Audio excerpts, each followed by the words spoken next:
শুরুটা মুসলিম ভাইয়ের বউয়ের একটা বিখ্যাত ডায়লগ দিয়ে শুরু করতে চাই। হয়তো আপনাদের অনেকের এলাকায় এই ডায়লগটা পরিচিত। আগিলা দিন নাইরে নাতি, খাবলায়া খাবলায়া চিনি খাইতি।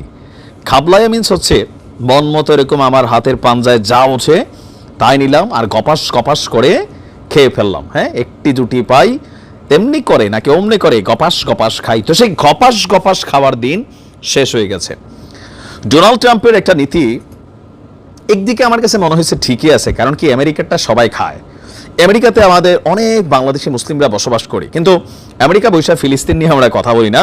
আর দেখবেন আমেরিকাতে বসবাসকারী যে বড় বড় নামি দামি ইউটিউবাররা আছে, ফিলিস্তিন নিয়ে তারা কথা কেন, কিন্তু এই দেশে ইসলাম নিয়ে কথা কত, এরকম নিমখারাম অনেক জায়গা আছে।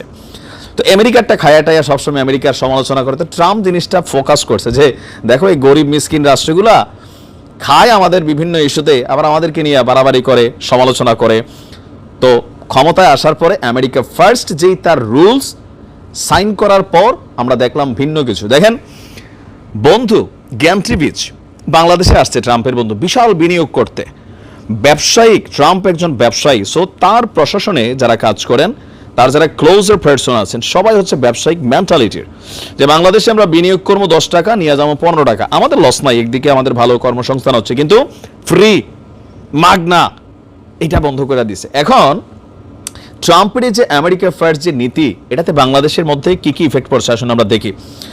এই নীতিকে সামনে রেখে যে সকল বৈদেশিক সহায়তা কর্মসূচি বন্ধ করে দেওয়া হয়েছে, আর আপাতত 3 মাসের জন্য এই স্থগিতাদেশ দেওয়া হলেও বাংলাদেশে চলমান শতাধিক প্রকল্পে এর প্রভাব পড়তে যাচ্ছে। আমেরিকার কথা হচ্ছে কি, বিনিয়োগ কর্ম, ডক্টর ইউনূস ব্যবসা কর্ম, কিন্তু ওই ফ্রি ট্রি যা আছে সব বন্ধ। এর ফলে দেখেন আমরা কি কি পড়ছি।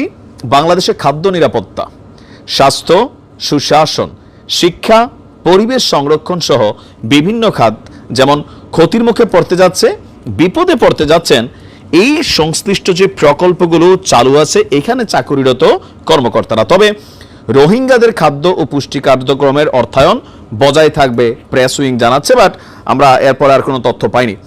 তো বলা হচ্ছে যে আপনার 2017 সাল থেকে রোহিঙ্গা সংকট মোকাবেলায় $2.5 বিলিয়ন বেশি মানবিক সহায়তা প্রদান করেছে যুক্তরাষ্ট্র।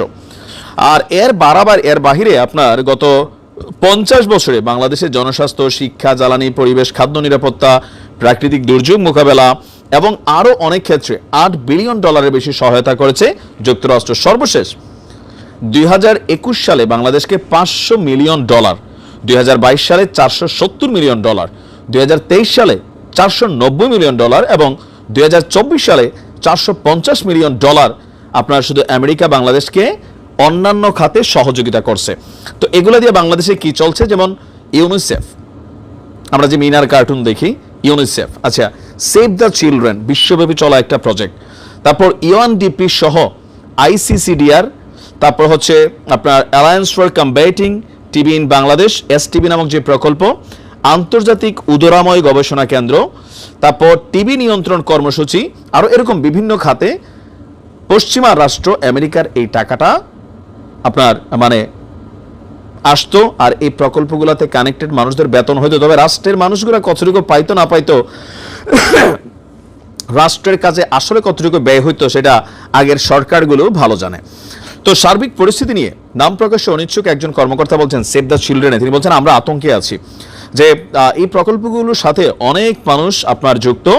তো এসব বিষয় নিয়ে বলা বলি করে নতুন করে আতঙ্ক না ছড়ানোর ব্যাপারে আমাদের নির্দেশনা আছে, যে আমরা যেন চাই ক্ষতিকর কিছু না হোক। তো বাংলাদেশের বিভিন্ন এই প্রজেক্টগুলোতে কর্মরত মানুষ সবাই তাদের টেনশন যে আপনার এই মুহূর্তে আসলে কি ঘটতে যাচ্ছে।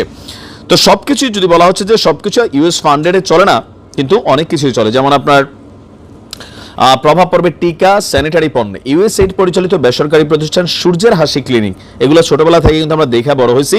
সেখানে যে বিনামূল্যের EPI টিকা দেওয়ার পাশাপাশি পরিবার পরিকল্পনার জন্য বিনামূল্যে গর্ভনিরোধক ট্যাবলেট, কন্ডম বিতরণ সহ নানান সেবা দিয়ে থাকে। তো এগুলো কিন্তু এখন সব কিছুই বন্ধ হতে যাচ্ছে।